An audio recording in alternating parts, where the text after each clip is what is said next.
Hallelujah ന്യൂസിലേക്ക് എല്ലാവർക്കും ഒരിക്കൽ കൂടെ സ്വാഗതം. ഇറാൻ ഇസ്രായേൽ യുദ്ധം അതിൻ്റെ മൂർധന്യാവസ്ഥയിൽ നിൽക്കുകയാണ്. വലിയ ടെൻഷനിലാണ് ഇസ്രായേലിലെ ആളുകളും ഇറാനിലുള്ളവരും. ഇസ്രായേലിൽ ധാരാളം മലയാളികളുണ്ട്, ഇന്ത്യക്കാരുണ്ട്, അവിടെ പഠനവുമായി ബന്ധപ്പെട്ട് ധാരാളം സ്റ്റുഡൻസ് ഉണ്ട്, ജോലി ചെയ്യുന്നവരുണ്ട്. ഇങ്ങനെ നിരവധി ആളുകൾ അവിടെ ഇന്ത്യക്കാരായിട്ട് പാർക്കുന്നുണ്ട്. റാന്നി സ്വദേശിയായ അനീറ്റ ഹല്ലേലൂയയോട് സംസാരിക്കുന്നു. എന്താണ് ഇപ്പോഴത്തെ അവിടുത്തെ സാഹചര്യം? അവിടെ പ്രത്യേകിച്ച് അനീറ്റ താമസിക്കുന്ന ബേർഷെബ എന്ന പട്ടണത്തിൽ കഴിഞ്ഞ ദിവസം ഒരു ഹോസ്പിറ്റൽ തകർക്കപ്പെട്ടു. ഇറാൻ്റെ മിസൈൽ പതിച്ച് അത് വലിയ വാർത്തയായിരുന്നു. എന്നാൽ അവിടെ ഒരു കാഷ്വാലിറ്റി ഒന്നും റിപ്പോർട്ട് ചെയ്യപ്പെട്ടില്ല. എന്തുകൊണ്ടാണ് അവിടെ ആരും മരിക്കാതിരുന്നത് എന്നുള്ളത് മാധ്യമങ്ങൾ ഉയർത്തിയ ഒരു പ്രധാനപ്പെട്ട ചോദ്യമായിരുന്നു. ഇസ്രായേൽ എന്തൊക്കെ മറച്ചു വെക്കുന്നു എന്നുള്ള നിലയിലാണ് പൊതുവെ കേരളത്തിലെ മാധ്യമങ്ങൾ അത് റിപ്പോർട്ട് ചെയ്തത്. എന്നാൽ എന്താണ് അവിടെ സംഭവിച്ചത്, എങ്ങനെയാണ് അവിടെ കാഷ്വാലിറ്റി ഉണ്ടാകാതിരുന്നത്, മരണങ്ങൾ സംഭവിക്കാതിരുന്നത് എന്നുള്ള കാര്യങ്ങളൊക്കെ അനീറ്റ നമ്മളോട് സംസാരിക്കുന്നുണ്ട്. അനീറ്റയുടെ ഹസ്ബൻഡും അവിടെ ഏകദേശം കഴിഞ്ഞ ഒരു 6 വർഷമായിട്ട് അവിടെ താമസിക്കുന്നു. ബെൻഗൂറിയോൺ യൂണിവേഴ്സിറ്റിയിൽ പോസ്റ്റ് ഡോക്ടറൽ റിസർച്ചുകൾ നടത്തിക്കൊണ്ടിരിക്കുകയാണ്. അനീറ്റ അവിടെയുള്ള ഇപ്പോഴത്തെ സാഹചര്യങ്ങൾ ഹല്ലേലൂയ പ്രേക്ഷകർക്ക് വേണ്ടി വിശദീകരിക്കും. ഇറാൻ ഇസ്രായേൽ യുദ്ധവുമായി ബന്ധപ്പെട്ട ഇസ്രായേലിലെ കാര്യങ്ങളെക്കുറിച്ച് എന്ത് സംഭവിക്കുന്നു എന്നുള്ളതിനെക്കുറിച്ച് നിങ്ങൾക്ക് കൂടുതൽ എന്തെങ്കിലും വിശദാംശങ്ങൾ അറിയണമെന്നുള്ള വിഷയങ്ങളുണ്ടെങ്കിൽ, ചോദ്യങ്ങളുണ്ടെങ്കിൽ, അനീറ്റയോട് ചോദിക്കുവാനുള്ള ചോദ്യങ്ങളുണ്ടെങ്കിൽ ദയവായിട്ട് ഈ വീഡിയോയുടെ താഴെ നിങ്ങൾ കമൻറ്റ് ചെയ്യുക. ഏറ്റവും റെലവൻ്റ് ആയിട്ടുള്ള ചോദ്യങ്ങൾ അടുത്ത തവണ അനീറ്റയുമായിട്ട് സംസാരിക്കുമ്പോൾ നമ്മൾ ചോദിക്കുന്നതായിരിക്കും. ഹായ് അനീറ്റ, സ്വാഗതം ഹല്ലേലൂയ ന്യൂസിലേക്ക്. എൻ്റെ അറിവനുസരിച്ച് അനീറ്റ കഴിഞ്ഞ 5-6 വർഷമായിട്ട് ഇസ്രായേലിൽ താമസിക്കുന്നു, പ്രത്യേകിച്ച് ബേർഷെബയിൽ താമസിക്കുന്നു. ഇപ്പോഴത്തെ സാഹചര്യങ്ങൾ, ഇറാനുമായിട്ടുള്ള യുദ്ധം ഒരു പൂർണ്ണാർത്ഥത്തിൽ യുദ്ധം എന്ന് പറയുവാൻ സാധിക്കില്ലെങ്കിലും യുദ്ധം ആരംഭിച്ച ശേഷം ഇപ്പോഴത്തെ അവിടുത്തെ സാഹചര്യങ്ങൾ എന്താണ്? കേരളത്തിലെ മലയാള മീഡിയയിൽ വരുന്നത് മുഴുവൻ ഇറാന്റെ ആക്രമണത്തിൽ ഇസ്രായേലിൽ വലിയ നാശനഷ്ടങ്ങൾ ഉണ്ടാകുന്നു. കഴിഞ്ഞ ദിവസം ബേർഷെബയിൽ ഹോസ്പിറ്റൽ കെട്ടിടം തകർന്നു, ഇറാന്റെ ആക്രമണത്തിൽ തകർന്നു, വലിയ നാശനഷ്ടങ്ങൾ ഉണ്ടായി, നിരവധി ആളുകൾ കൊല്ലപ്പെട്ടു. ഇങ്ങനെയൊക്കെയുള്ള വാർത്തകളാണ് ഇവിടെ പതിവായി വന്നുകൊണ്ടിരിക്കുന്നത്. എന്താണ് സത്യത്തിൽ അവിടെ സംഭവിക്കുന്നത്? അവിടെ പാർക്കുന്ന ഒരാളെന്നുള്ള നിലയിൽ, ഈ കാര്യങ്ങൾ നേരിട്ട് കാണുന്ന ഒരാളെന്നുള്ള നിലയിൽ എന്താണ് ഇപ്പോഴത്തെ അവിടുത്തെ സാഹചര്യം? വളരെ പാനിക്കായിട്ടുള്ള ഒരു സിറ്റുവേഷനാണോ? എന്താണ് അവിടെ സംഭവിക്കുന്നത്? ഒന്ന് കൃത്യമായിട്ട് പറയാമോ? ഓക്കെ, സോ പാനിക് ആകുന്ന ഒരു സിറ്റുവേഷൻ ഇവിടെ ഇല്ല. അതായത് ഇസ്രായേൽ എന്ന രാജ്യം 24 hours തുടർമാനം വാറിനെ ദിവസങ്ങളോളം ഫേസ് ചെയ്ത അനുഭവങ്ങളുള്ള ഒരു രാജ്യമാണ്. ഇവിടുത്തെ ആളുകൾ ഒരു വാർ സിറ്റുവേഷൻ വരുമ്പോൾ അതിനെ വളരെ ഈസി ആയിട്ടാണ് ഫേസ് ചെയ്യുന്നത്. ഒന്നാമത്തെ കാര്യം, ഇവിടുത്തെ ഡിഫൻസ് സിസ്റ്റത്തോട് അവർക്ക് അത്രത്തോളം വിശ്വാസമാണുള്ളത്. ആദ്യമായിട്ട് ഞാൻ ഇവിടെ വന്നു, ഫസ്റ്റ് ടൈം ഞാൻ സൈറൻ കേൾക്കുന്ന ഒരു സാഹചര്യത്തിൽ ഞാൻ അല്പം പേടിച്ചുപോയി. ഞാൻ എൻ്റെ ചേർച്ചിലുള്ളവരോട് ഒരു ഷോർട്ട് വീഡിയോ ഇട്ടിട്ട് എനിക്ക് വേണ്ടി പ്രാർത്ഥിക്കണമെന്ന് പറഞ്ഞു. പിന്നീട് ഒരിക്കലും ഞാനത് ചെയ്തില്ല. കാരണം കർത്താവിന്റെ കാവൽ ഉള്ളപ്പം തന്നെ ഇവിടുത്തെ ഡിഫൻസ് സിസ്റ്റം വളരെ അത് വളരെ ആക്റ്റീവ് ആണ്, അത് ട്രസ്റ്റ് വർത്തി ആണ്, അത് നമ്മളെ ചതിക്കത്തില്ലെന്നുള്ളൊരു ധൈര്യം ഇവിടെയുള്ള എല്ലാവർക്കും ഉണ്ട്. അപ്പൊ ഇപ്രാവശ്യത്തെ വാർ ബ്രേക്ക് ഔട്ട് ചെയ്ത സമയത്ത് ആളുകൾക്ക് സ്പെഷ്യൽ ആയിട്ട് ഇവിടെ ഒരു അനൗൺസ്മെന്റ് ബർഷേവയിൽ കൊടുത്തു, എല്ലാവരും സേഫ് ആയിട്ട് ബങ്കറിലേക്ക് പോകണം, അല്ലെങ്കിൽ സേഫ്റ്റി റൂം, ബങ്കർ എന്നല്ല ഇവിടെ പറയാറ്, ഷെൽട്ടർ എന്നാണ് പറയാറ്. പൊതുവെ ബങ്കർ എന്നുള്ള വാക്ക് ഉപയോഗിച്ചാണ് ഞാൻ മീഡിയാസിലൊക്കെ കേട്ടത്, പക്ഷെ ആക്ച്വലി ഇറ്റ്സ് കോൾഡ് ഷെൽട്ടേഴ്സ്. ഈ ഷെൽട്ടേഴ്സിലേക്ക് പോകണമെന്ന് യങ്സ്റ്റേഴ്സും ഒക്കെ വളരെ ലാഘവത്തോടുകൂടെ അത് എടുക്കുകയും അതിന്റെ ഫോട്ടോസ് ഒക്കെ എടുത്ത് വളരെ സാവകാശം, അല്ലെങ്കിൽ അവർ കിടന്നുറങ്ങുകയാണെങ്കിൽ അവർ അവിടെ നിന്ന് എഴുന്നേക്കാൻ പോലും പലപ്പോഴും താല്പര്യപ്പെടില്ല. കാരണം അവര് ബിലീവ് ഇൻ സിസ്റ്റം. അതുകൊണ്ട് അപ്പൊ അങ്ങനെ ഒരു പാനിക് ആകേണ്ട അവസ്ഥ ഇതുവരെയും ബർഷേവയിൽ വന്നിട്ടില്ല. Of course war is on going. ഇന്ന് ഞാൻ ഇവിടെ ഏർബൻ മാർക്കറ്റിൽ പോയി, ഞാൻ വിചാരിച്ചു എല്ലാ കടകളും അടച്ചിട്ടിരിക്കും, അവിടെ ഒന്നും ആക്റ്റീവായിട്ട് ഉണ്ടാവില്ല. പക്ഷെ പതിവിലും അധികം ക്രൗഡഡ് ആയിരുന്നു. നല്ല ചെറി ഒക്കെ അവിടെ ഇന്ന് കിട്ടുന്ന സീസണാണ്. ഇന്ന് ഇപ്പം ധൂപ്ധവൻ എന്ന് പറയും, ആ ചെറിയുടെ സീസണാണ്. നല്ല എങ്ങനെയാ പറയുന്നത്, ബ്രൈറ്റ് റെഡ് ബ്രൗൺ കളറിലുള്ള ചെറീസിന്റെ സീസണാണ്. അത് ധാരാളം ഇപ്പൊ എല്ലാ ഷോപ്സിലും ഉണ്ട്. അപ്പൊ ഞാൻ ഇന്ന് അവിടെ പോയി ഒരു 2 കിലോ ചെറിയൊക്കെ വാങ്ങിച്ചോണ്ട് വന്നു. അപ്പൊ ഇഷ്ടംപോലെ ആളുകൾ, മാംഗോ സീസണും സ്റ്റാർട്ട് ചെയ്തു. അപ്പൊ പീച്ച്, ആപ്രിക്കോട്ട്സ്, ഇതിന്റെ ഒക്കെ സീസൺസ് എല്ലാ ഷോപ്സും ഫുൾ ആയിരുന്നു. ഞാൻ അവിടെ പോയി സാധനങ്ങളൊക്കെ വാങ്ങി. ഞാൻ I usually use public transportation. അപ്പൊ പബ്ലിക് ട്രാൻസ്പോർട്ടേഷൻ എല്ലാം ഇന്ന് ഉണ്ടായിരുന്നു. ഇന്ന് അവിടെ ഷബാത്താണ്, ഫ്രൈഡേ ഷബാത്ത് സ്റ്റാർട്ട് ചെയ്യും ഈവനിങ്ങിൽ. അതുകൊണ്ട് 3 to 4 PM വരെ ബസ്സസ് ഉണ്ടാവത്തുള്ളൂ. അപ്പൊ ബസ്സസ് എല്ലാം ഉണ്ടായിരുന്നു.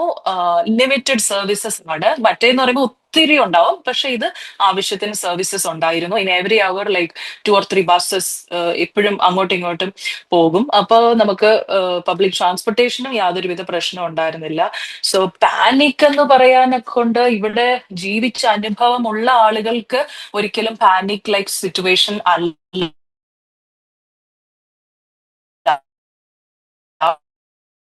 പിന്നെ ന്റെ ജസ്റ്റ് ഓപ്പോസിറ്റ് ഉള്ള ബിൽഡിംഗ് ആണ് എന്റെ യൂണിവേഴ്സിറ്റിയുടെ ഓഫീസ് ഇരുന്നത് അവിടെയാണ്. അപ്പൊ ഞാൻ അവിടെയാണ് വർക്ക് ചെയ്തുകൊണ്ടിരുന്നത്. റൈറ്റ് നൗ എന്റെ വർക്ക് ഫിനിഷ് ചെയ്തു. സോ എനിക്ക് റിമൈനിങ് വർക്ക് ഞാൻ വീട്ടിലിരുന്ന് ചെയ്തുകൊണ്ടിരിക്കുകയാണ്. അപ്പോ ഞാൻ എന്റെ ഓഫീസിൽ നോക്കുമ്പോൾ ഈ സൊറോക്കയുടെ ഈ എംബ്ലം കാണാം ഹോസ്പിറ്റലിന്റെ. ആൻഡ് മൈ ഹസ്ബൻഡ് വർക്ക്സ് ഇവിടെ അതിനോട് അഡ്ജസ്റ്റന്റ് ആയിട്ടുള്ള ബിൽഡിംഗിലാണ് എന്റെ ഹസ്ബൻഡ് വർക്ക് ചെയ്യുന്നത്, ഹോസ്പിറ്റലിനോട് ചേർന്നിട്ട്. അപ്പോ ഇവിടെ ഞാൻ ന്യൂസിൽ കേട്ടത് സൊറോക്ക ഹോസ്പിറ്റൽ കംപ്ലീറ്റ് ആയിട്ട് ഇന്ന് പോയി എന്നാണ്. ഞാൻ അതിലെയാണ് എന്നും പോയി വരുന്നത്. It's just 10 minutes walk from my home. Like 5-6 minutes അങ്ങ് എത്തും. അപ്പൊ അവിടുത്തെ ഒരു ഓൾഡ് സർജിക്കൽ ഒരു വാർഡുണ്ട്. ആ ഓൾഡ് ബിൽഡിങ്ങിലാണ് ഹിറ്റ് ചെയ്യല്ല, അതിനത് ഭാഗികമായി തകർന്നു ആ old ward. And I strongly believe കർത്താവ് ഇവരുടെ കൂടെ ഉണ്ട്. കാരണം ഇത് ഹിറ്റ് ചെയ്യുന്നത് ഇന്നലെ രാവിലെ 7 മണിക്കാണ്. പക്ഷേ മിനിഞ്ഞാന്ന് രാത്രി ആ സർജിക്കൽ വാർഡിൽ ഉണ്ടായിരുന്ന മുഴുവൻ പേഷ്യൻസിനെയും അവർ ഷിഫ്റ്റ് ചെയ്തിരുന്നു. I inquired what reason, why did you shift them? I don't know. അവരൊക്കെ ഷിഫ്റ്റ് ചെയ്തു to a new, because this is an old building. അവരതൊരു പുതിയ ഇതിനകത്തോട്ട് ഈ രോഗികളെ എല്ലാം മാറ്റി പിറ്റേ ദിവസം അവിടെ ഹിറ്റ് ചെയ്തു. ആരും മരിച്ചില്ല. ബർഷവേല് താരതമ്യേന സൈറൻ വന്നത് വളരെ കുറവാണ്. വന്നത് ഇന്നലെ മിനിഞ്ഞാന്നുമാണ് 2 പ്രാവശ്യമായിട്ട് കാര്യമായിട്ട് വന്നത്. അപ്പോഴാണ് ഹിറ്റ് ചെയ്തതും. പക്ഷെ ഹിറ്റ് ചെയ്തിട്ട് ആരും മരിച്ചിട്ടില്ല. ഇതുപോലെ ചെറിയ അപകടങ്ങൾ അവിടെ ഇവിടെ എന്ന് വെച്ചാൽ ഈ ബിൽഡിങ്ങിലെ ചെറിയ കേടുപാടുകൾ, തകർച്ചകൾ അങ്ങനെയൊക്കെ വന്നു. അതുപോലെ നാട്ടിൽ നിന്ന് വിളിച്ചു ചോദിക്കേണ്ട ഇവിടുത്തെ റഖേവേത്ത് എന്ന് പറഞ്ഞാൽ railway station, which is just opposite me. എന്റെ വിൻഡോയിന്ന് ജസ്റ്റ് ഓപ്പോസിറ്റ്. ഞാൻ നടന്നാണ് റെയിൽവേ സ്റ്റേഷനിൽ പോവാറ്. It's just 3 minutes away from my home. അവിടെ തകർന്നു എന്ന് പറഞ്ഞൊരു വാർത്ത വന്നു. സൗത്തിലുള്ള ബർഷേവ നോർത്ത് റെയിൽവേ സ്റ്റേഷൻ തകർന്നു. ഞാൻ എന്റെ ഹസ്ബൻഡിനോട് പറഞ്ഞു ചെക്ക് ഇറ്റ് ഔട്ട്. അപ്പൊ നടന്ന് അവിടെ പോയി നോക്കിയപ്പം റെയിൽവേ സ്റ്റേഷന്റെ ഫോട്ടോ എനിക്ക് ഇട്ട് തന്നു. റെയിൽവേ സ്റ്റേഷൻ അങ്ങനെ തന്നെ അവിടെ ഉണ്ട്, അവിടെ ഒന്നും കുഴപ്പമില്ല. അതേസമയം ബാക്കിലോട്ട് ഒരു നെയ്ബർഹുഡില് അവിടെ എന്തോ ഒരു സംതിങ് പ്രൊജക്ടൈൽ എന്തോ വീണിട്ട് അവിടെ ചെറിയ നാശനഷ്ടങ്ങളും അപകടങ്ങളും ഒക്കെ ഉണ്ടായിട്ടുണ്ട്. അപകടങ്ങൾ ഇൻ ദ സെൻസ് ആ കാറൊക്കെ ബേൺ ചെയ്യുകയും അങ്ങനെ ചില പ്രയാസങ്ങൾ ഉണ്ടാവുകയും ചെയ്തു ബർഷേവയില് അപ്പൊ അതൊക്കെയാണ്. ഇന്ന് രാവിലെ 5:30 ഒരു സൈറൻ ഉണ്ടായിരുന്നു.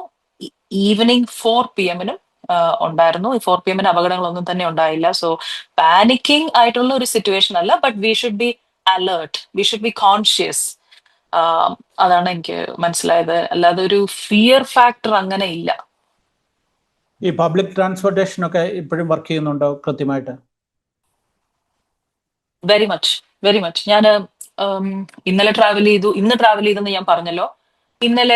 ഇന്നലെ അഗെയിൻ ഐ ട്രാവൽഡ്. എന്റെ ഫ്രണ്ട്സും ഒക്കെ ആയിട്ട് ഞാൻ ഐസ്ക്രീം കഴിക്കാനായിട്ട് ഗോൾഡയിൽ മീറ്റ് ചെയ്തു. ഗോൾഡ ഗ്ലിദ എന്ന് പറയുന്ന ഐസ്ക്രീം പാർലറിൽ ഞങ്ങൾ എല്ലാവരും കൂടെ ചേർച്ചിലുള്ള എന്റെ ഫ്രണ്ട്സും ഞാനുമായിട്ട് മീറ്റ് ചെയ്തു. ഞങ്ങൾ ഐസ്ക്രീം ഒക്കെ കഴിച്ച് പിരിഞ്ഞു. പിന്നെ ഷോപ്സ്, സൂപ്പർ മാർക്കറ്റ്സ് എല്ലാം ഓപ്പൺ ആണ്. ബർഷേവയിലുള്ള ഓൾമോസ്റ്റ് എല്ലാ സൂപ്പർ മാർക്കറ്റും ഓപ്പൺ ആണ്, പക്ഷെ കടയൊന്നും അടച്ചിട്ടില്ല. ഗ്രാൻഡ് കെന്യോണിലെ ചില കടകളൊക്കെ അടച്ചിട്ടുണ്ട്. അത് ഈ ക്ലോത്തിങ് സ്റ്റോർസ്, ബുക്ക് സ്റ്റോൾസ് അങ്ങനെയുള്ള ദൈനംദിന ആവശ്യങ്ങൾക്കല്ലാത്ത ഷോപ്പുകളൊക്കെ അടച്ചിട്ടുണ്ട്. Otherwise most of them are open. ആവശ്യമുള്ള എല്ലാ സാധനങ്ങളും അവൈലബിളും ആണ്. ധാരാളം ഇന്ത്യൻസ് ഉള്ള ഒരു മേഖലയല്ലേ ഈ ബെർഷേബ? ബെർഷേവയില് ബെൻഗുറിയോൺ യൂണിവേഴ്സിറ്റി ഓഫ് ദ നെഗേവിലാണ് ഞാൻ എൻ്റെ PhD കഴിഞ്ഞ് ഇവിടെ വന്ന് പോസ്റ്റ് ഡോക്ടറൽ റിസർച്ചിനായിട്ട് ജോയിൻ ചെയ്യുകയും എന്നെ ഇവര് അങ്ങനെ ഒരു ഓപ്പർച്യൂണിറ്റി എനിക്ക് ഇവിടെ കിട്ടുകയും ചെയ്തത്. അപ്പോ എൻ്റെ ഹസ്ബൻഡ് സെയിം റിസർച്ച് ചെയ്യുന്ന ആളാണ്. അദ്ദേഹത്തിന്റെ വർക്ക് ഓൺഗോയിങ് ആണ്, അത് ഫിനിഷ് ആയിട്ടില്ല. അതുകൊണ്ടാണ് ഞങ്ങൾ ഇവിടെ വീണ്ടും വെയിറ്റ് ചെയ്യുന്നത്. ഇവിടെ BGUലുള്ള സ്റ്റുഡൻസ് ഉണ്ട്. BGUയിൽ പഠിക്കുന്നത് ഇന്ത്യൻ സ്റ്റുഡൻസ് ഉണ്ട്. എനിക്ക് ധാരാളം അമേരിക്കൻ സ്റ്റുഡൻസ് ഇവിടെ സൊറോക്കായിലും ഹെൽത്ത് സയൻസ് ഡിപ്പാർട്ട്മെന്റിലും ഒക്കെ വർക്ക് ചെയ്യുന്ന ഫ്രണ്ട്സ് ഉണ്ട്. പിന്നെ ലോകത്തിന്റെ വിവിധ ഭാഗങ്ങളിൽ നിന്നുള്ള സ്റ്റുഡൻസ് ഇവിടെ ഉണ്ട്. BGUല് ഇന്ത്യൻസ് മാത്രമല്ല, ഒരുപാട് ഇന്റർനാഷണൽ സ്റ്റുഡൻസ് ഉണ്ട്. ഇന്ത്യൻസ് ഒരു ഓൾ ടുഗെദർ എല്ലാ യൂണിവേഴ്സിറ്റിയിൽ നിന്നും കൂടി ഒരു 1500 ഒക്കെ ഉണ്ടെന്നാണ് എൻ്റെ ഒരു അനുമാനം. ബർഷേവായിലും ഉണ്ട് കുട്ടികൾ, ധാരാളം ഉണ്ട്. ഓക്കെ, ഇവിടെ ഒരു വാർത്ത ഉണ്ടായിരുന്നു, ഇന്ത്യൻ സ്റ്റുഡൻസിനെ അല്ലെങ്കിൽ ഇന്ത്യക്കാരെ അവിടുന്ന് ഇവാക്യുവേറ്റ് ചെയ്യാനായിട്ട് ഇന്ത്യ ഗവൺമെന്റ് എന്തോ പ്രോജക്റ്റ് ഉണ്ടാക്കിയിട്ടുണ്ട്, അങ്ങനെ ചെയ്യാൻ ഒരു സാധ്യതയുണ്ട് എന്നൊക്കെ പറഞ്ഞ് ഇസ്രായേലിൽ നിന്ന്. അത് അതിനെക്കുറിച്ച് എന്തെങ്കിലും അറിയാമോ? തീർച്ചയായിട്ടും. ഇന്ത്യൻ എംബസി നമ്മളോട് രജിസ്റ്റർ ചെയ്യാൻ പറഞ്ഞിട്ടുണ്ട്. ഇപ്പം കഴിഞ്ഞ പ്രാവശ്യം October 7 വാർ ഉണ്ടായിരുന്ന സമയത്ത് ഞാൻ സ്റ്റേറ്റ്സിലായിരുന്നു, എന്റെ ഹസ്ബൻഡ് ഇവിടെ ഉണ്ടായിരുന്നു. So we were asked to register in the embassy site. ഒരു ലിങ്ക് അവർ അയച്ചു തരികയും അത് രജിസ്റ്റർ ചെയ്ത് കഴിയുമ്പോൾ പിന്നെ ഇവാക്വേഷന് താല്പര്യമുള്ള പിള്ളേർ വേറൊരു ഫോം കൂടെ ഫിൽ ഔട്ട് ചെയ്ത് കൊടുക്കണം. അങ്ങനെ കൊടുക്കുന്നവരെ ഇവർ ഇവാക്യുവേറ്റ് ചെയ്യാം എന്നാണ് പറഞ്ഞിരിക്കുന്നത്. ബെൻഗുറിയോൺ എയർപോർട്ട് ക്ലോസ്ഡ് ആണ്. അതുകൊണ്ട് ജോർഡൻ വരെ റോഡ് മാർഗം പോവുകയും അവിടുന്ന് you should have your visas ready for Jordan. അവിടുന്ന് ഇന്ത്യൻ എംബസി ഫ്ലൈറ്റിൽ നാട്ടിലെത്തിക്കാം എന്ന് പറഞ്ഞിട്ട് 22-ാം തീയതി ഇവിടുന്ന് ഫ്ലൈറ്റ് സ്റ്റാർട്ട് ചെയ്യുമെന്നാണ് ഞാൻ അറിഞ്ഞത്. രജിസ്റ്റർ ചെയ്ത ആളുകളുടെയൊക്കെ കുറച്ചു പേരെയൊക്കെ അവര് ലിസ്റ്റിൽ ഇൻക്ലൂഡ് ചെയ്തിട്ടുണ്ട്. അവര് 22-ാം തീയതി ഇവിടുന്ന് ഫ്ലൈ ചെയ്യും. റോഡ് മാർഗം ജോർഡൻ വരെ പോകുന്നത് എത്രത്തോളം സേഫ് ആണ് എന്നുള്ളത് എനിക്കറിയില്ല. കാരണം it's always better to stay close by your shelter. അപ്പം ഈ അപകടങ്ങൾ ഉണ്ടായതും ഇൻജേർഡ് ആയിട്ടുള്ളതും എല്ലാം തന്നെ അലേർട്ട് കേട്ടിട്ട് ഷെൽട്ടേഴ്സിന്റെ ഉള്ളിൽ കയറാത്തവർക്കാണ് സംഭവിച്ചിരിക്കുന്നത് ഇഞ്ചുറി ഒക്കെ. അല്ലാതെ ആർക്കും ഇത് സംഭവിച്ചിട്ടില്ല. നമുക്ക് അലേർട്ട്, ആദ്യം ഒരു എമർജൻസി അലേർട്ട് വരും. 10 മിനിറ്റിനുള്ളിൽ അല്ലെങ്കിൽ 15 മിനിറ്റ് സമയത്തിനുള്ളിൽ be close by your shelter. ഷെൽട്ടറിന് അടുത്തായിട്ട് വെയിറ്റ് ചെയ്യുക. ആൻഡ് ദെൻ നമുക്ക് പബ്ലിക് അലാം വരും. ഇവിടുന്ന് സൈറൻ കേൾക്കുമ്പോൾ നമ്മൾ അതിനകത്ത് കയറി നിൽക്കണം. ഇവര് പറയുന്നത് ബങ്കറിൽ കയറി നമ്മൾ അങ്ങ് ഇരിക്കുകയാണ് ദിവസങ്ങളോളം എന്നുള്ള രീതിയിലാണ് വാർത്തകൾ ഞാൻ കേട്ടത്. അങ്ങനെയല്ല. സൈറൻ കേട്ട് അതിനുള്ളിൽ പോയി ഏറി വന്നാൽ 10 മിനിറ്റ്, അത് കഴിയുമ്പോൾ നമുക്ക് മെസ്സേജ് വരും, U can go out of your shelter എന്ന് പറഞ്ഞിട്ട് മെസ്സേജ് വരും. ഈ 10 മിനിറ്റ് ആണ് നമ്മൾ അവിടെ നിൽക്കുന്നത്. അത് കഴിഞ്ഞ് നമ്മൾ പുറത്തു വന്ന് സാധാരണ ഒരു രീതിയിൽ കാര്യങ്ങളൊക്കെ മുന്നോട്ട് പോവുകയാണ്. സ്റ്റുഡൻസ് അപ്പൊ അങ്ങനെയുള്ളൊരു സാഹചര്യത്തിൽ സ്റ്റുഡൻസ് ബസ്സില് അല്ലെങ്കിൽ ഏതാണോ ട്രാൻസ്പോർട്ടേഷൻ അവർക്ക് പ്രൊവൈഡ് ചെയ്യുന്നത് അതിൽ അവർ അങ്ങ് ജോർഡൻ വരെ പോകുക എന്ന് പറയുന്നത്, ഞങ്ങള് തൽക്കാലത്തേക്ക് ഞങ്ങൾക്ക് വർക്ക് ഫിനിഷ് ആയിട്ടില്ലാത്തതുകൊണ്ട് ഞങ്ങൾ രണ്ടുപേരും പോകുന്നില്ല എന്നുള്ളൊരു തീരുമാനത്തിലാണ്. അല്ല, ഇന്ത്യൻ സ്റ്റുഡൻസും ഇന്ത്യക്കാരെ അങ്ങനെ പോകാനായിട്ട് തയ്യാറാണോ ഇപ്പോൾ? അല്ലെങ്കിൽ അങ്ങനെ ഒരു സിറ്റുവേഷൻ ഉണ്ടോ? അവിടുന്ന് ഇവാക്യുവേറ്റ് ചെയ്ത് പോകേണ്ട ഒരു സിറ്റുവേഷൻ? അങ്ങനെ ഇവാക്യുവേറ്റ് ചെയ്ത് പോകേണ്ട ഒരു സിറ്റുവേഷൻ എന്ന് ഇത് മെയിൻ ആയിട്ട് ഞാൻ അറിഞ്ഞത് ഈ സൊറോക്കയെ കുറിച്ചുള്ള ഒരു വാർത്ത നെഗറ്റീവായിട്ട് വന്നു. സൊറോക്ക മുഴുവൻ തകർന്നു പോയെന്ന് പറഞ്ഞു. കാരണം ഈ യൂണിവേഴ്സിറ്റിയുടെ ഓപ്പോസിറ്റ് ആണ് സൊറോക്ക ഇരിക്കുന്നത്. അപ്പൊ സൊറോക്ക മുഴുവനായിട്ട് തകർന്നു എന്നുള്ള രീതിയിലുള്ളൊരു വാർത്ത നാട്ടിലെത്തിയപ്പം പേരൻസിന്റെ ഒരു ബ്രിട്ടീസിനോട് ഉണ്ടാകുകയും അങ്ങനെ അവരെ ഇവാക്യുവേറ്റ് ചെയ്യാം എന്നുള്ള. പിന്നെ it's a free flight, you can go to Delhi free of cost. അപ്പം പിള്ളേര് they want to go, they can have a vacation for the day. നമുക്ക് ഇതിന് വർക്ക് ഫിനിഷ് ചെയ്യാനില്ലാത്ത കുട്ടികൾക്കൊക്കെ ഒന്ന് സുഖമായിട്ട് പോയി വരാനുള്ള ഒരു അവസരം. അവസരമാണല്ലോ, അത് തീർച്ചയായിട്ടും മുതലാക്കും. പിന്നെ പിന്നെ പ്രൊഫസേഴ്സ് എല്ലാം പറഞ്ഞു നിങ്ങൾ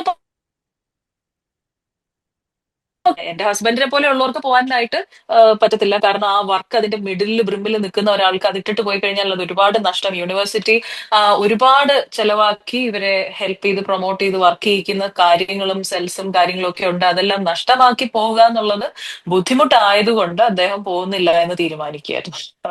സ്റ്റുഡൻസിന് ഇപ്പൊ ഓണത്തിന്റെ വെക്കേഷൻ ഇതൊക്കെ ടൈമൊക്കെ ആവാൻ പോലെ, അതുകൊണ്ട് അവർക്ക് പോകണം എന്ന് തന്നെയാണ് ആഗ്രഹം.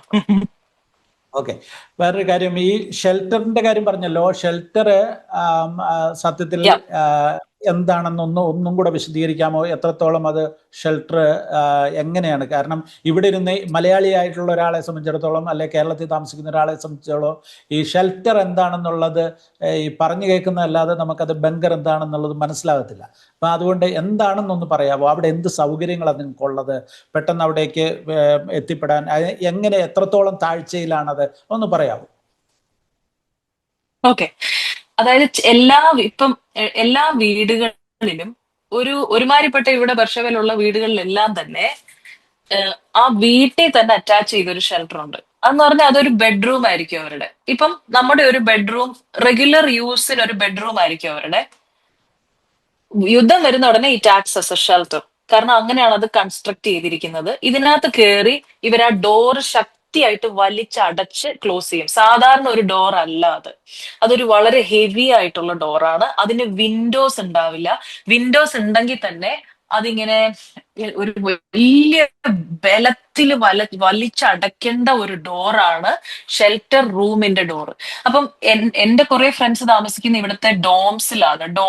ആ ഡോമിൽ ഓരോ ഓരോ ഫ്ലോറിലും അതാത് അപ്പാർട്ട്മെന്റ്സിന് ഷെൽട്ടേഴ്സ് ഉണ്ട്. അപ്പൊ അവർക്ക് അവരുടെ റൂമിൽ നിന്ന് കയറി മറ്റേ ബെഡ്റൂമിൽ പോകുന്നു, ലോക്ക് ചെയ്യുന്നു, അത്രേ ഉള്ളൂ. ഇനി വേറെ ചിലർക്ക് ഈ അപ്പാർട്ട്മെന്റ്സില് അതാത് വീടുകളിൽ ഷെൽട്ടർ ഇല്ല. പകരം they have to come out of the apartment, walk may be 1/4 of a furlong, or വളരെ ഒരു തൊട്ടടുത്ത് തന്നെ ഒരു ബങ്കർ പോലെ ഒരു ഷെൽട്ടർ ഉണ്ടാവും, which is a big one. പുറത്തുനിന്ന് കാണുമ്പോൾ അതിനും ഒരു നമ്പർ ഇട്ടിട്ടുണ്ടാവും. എല്ലാ വീടിനും നമ്പർ ഉള്ള പോലെ തന്നെ ഈ ഷെൽട്ടറിനും പുറത്തിറങ്ങി ഒരു നമ്പർ ഇട്ടിട്ടുണ്ടാവും. അതൊരു വിശാലമായ സ്പേസ് ആണ്. അവിടെ നമ്മൾ ഡോർ ഓപ്പൺ ചെയ്യുന്നു, ഉള്ളിലേക്ക് ഇറങ്ങി first flight of steps, second flight of steps, ഒരു 15-20 സ്റ്റെപ്സ് കൂട്ടിക്കോ. അങ്ങനെ 15 ഫ്ലൈറ്റ് ഓഫ് സ്റ്റെപ്സ്. അവിടെ നിന്ന് നമ്മൾ തിരിഞ്ഞു കയറുന്നുണ്ട് ഇതുപോലെ വലിയ ഡോറ്. അതായത് വീടുകളിൽ ഉള്ളതിനേക്കാൾ പ്രൊട്ടക്ഷൻ ആണ് ആ അണ്ടർഗ്രൗണ്ടിലേക്ക് പോകുന്ന ഉടനെ. അവിടെ ചെല്ലുമ്പം അവിടെ നമുക്ക് ബേസിക് ഫെസിലിറ്റീസ് എല്ലാം ഉണ്ട്. ഫാൻ ഉണ്ട്, ലാവേറ്ററി എല്ലാം ഉണ്ട്, റെസ്റ്റ് റൂംസ് ഉണ്ട്. നമുക്ക് അവിടെ എല്ലാരും കൊണ്ട് ചെയറൊക്കെ ഇടും. ഈ മുനിസിപ്പാലിറ്റി അല്ലാത്ത ദിവസങ്ങളിൽ അത് വന്ന് ലോക്ക് ചെയ്തിടും. കാരണം ഇതൊരു ഫ്രീ സ്പേസ് ആണല്ലോ. ഇത് വലിയ റൂംസ് ആണ്, 2-3 റൂംസ് ചേർന്നതാണ് ഒരു ഷെൽട്ടർ. അവിടെ ബാത്റൂം ഉണ്ട്, കുളിക്കാനുള്ള സൗകര്യങ്ങളുണ്ട്, അങ്ങനെ ഒരു ഇത്. അപ്പം അല്ലാത്ത ദിവസങ്ങളിൽ അത് മുനിസിപ്പാലിറ്റി ക്ലോസ് ചെയ്യും. സോഷ്യൽ എൻഗേജ്മെന്റ് പ്രോഗ്രാമിന്റെ ഭാഗമായിട്ട് ഞാൻ ഇവിടെ കമ്മ്യൂണിറ്റിയില് ഒരു ഒരു ടീച്ചിങ് പ്രോഗ്രാം ഞാൻ ചെയ്യുന്നുണ്ടായിരുന്നു. അപ്പൊ ഞാൻ പഠിപ്പിക്കാനായിട്ട് ആ സമയത്ത് യുദ്ധമില്ല. അപ്പൊ യൂണിവേഴ്സിറ്റിക്ക് വേണ്ടിയിട്ട് ഒരു സോഷ്യൽ സർവീസ് എനിക്ക് ചെയ്യണമായിരുന്നു എന്റെ വർക്കിന്റെ ഭാഗമായിട്ട്. അപ്പൊ ഞാൻ അത് ചെയ്യുന്ന സമയത്ത് സ്റ്റുഡൻസ് എല്ലാം ഈ ഷെൽട്ടറിലാണ് വന്ന് ഗ്യാദർ ചെയ്യുക. ഈ പുറത്തുള്ള ഷെൽട്ടറിൽ അവർ വന്ന് ഗ്യാദർ ചെയ്യും. അപ്പൊ അവിടെ ഇരുന്നാണ് ഞാൻ കുട്ടികളെ പഠിപ്പിച്ചുകൊണ്ടിരുന്നത്. അപ്പോ അത് മൾട്ടിപർപ്പസ് ആണ്. അവിടെ ചില സമയത്ത് ക്രാഫ്റ്റ് വർക്ക് പഠിപ്പിക്കാനായിട്ട് ഇവർ ഉപയോഗിക്കാറുണ്ട്.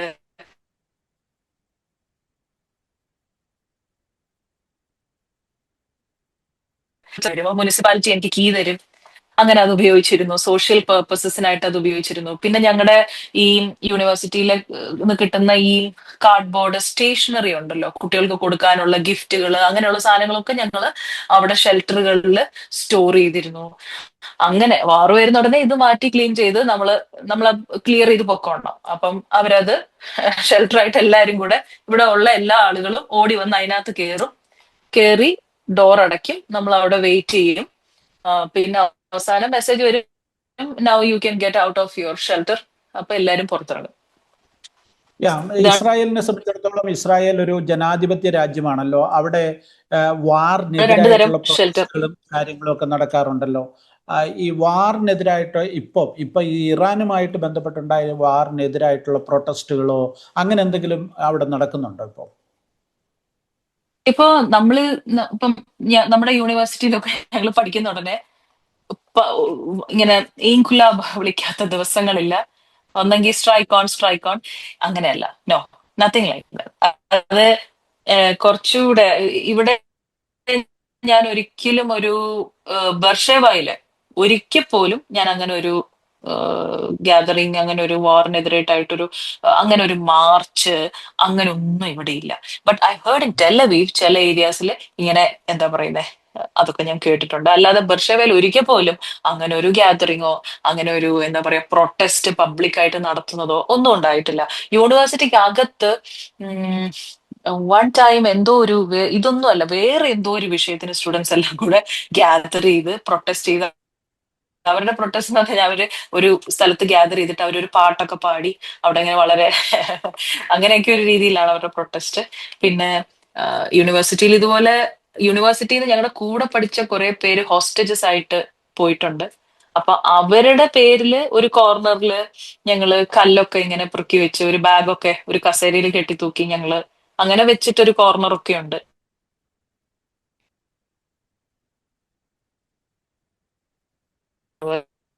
ലൗഡ് ആയിട്ടുള്ള പ്രൊട്ടസ്റ്റുകൾ ഇല്ല, ബർഷേവയിൽ ഉണ്ടായിട്ടേ ഓക്കെ ഇല്ല.